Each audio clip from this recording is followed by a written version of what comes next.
Chapter 21. Now David came to Nob, to Ahimelech the priest. And Ahimelech was afraid when he met David, and said to him, Why are you alone, and no one is with you? So David said to Ahimelech the priest, The king has ordered me on some business, and said to me, Do not let anyone know anything about the business on which I send you, or what I have commanded you. And I have directed my young men to such and such a place. Now therefore, what have you on hand?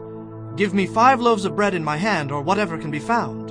And the priest answered David and said, There is no common bread on hand, but there is holy bread, if the young men have at least kept themselves from women. Then David answered the priest and said to him, Truly women have been kept from us about 3 days since I came out, and the vessels of the young men are holy, and the bread is in effect common, even though it was consecrated in the vessel this day. So the priest gave him holy bread, for there was no bread there but the showbread which had been taken from before the Lord, in order to put hot bread in its place on the day when it was taken away. Now a certain man of the servants of Saul was there that day, detained before the Lord, and his name was Doeg, an Edomite, the chief of the herdsmen who belonged to Saul.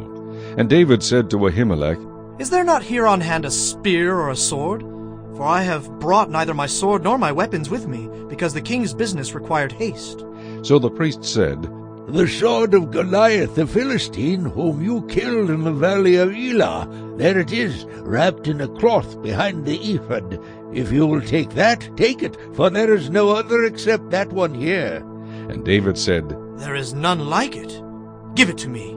Then David arose and fled that day from before Saul, and went to Achish the king of Gath.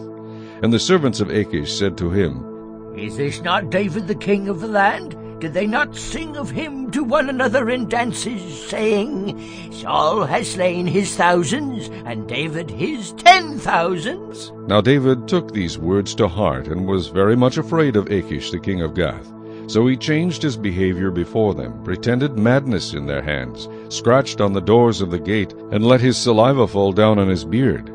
Then Achish said to his servants, Look, you see the man is insane. Why have you brought him to me? Have I need of madmen, that you have brought this fellow to play the madman in my presence?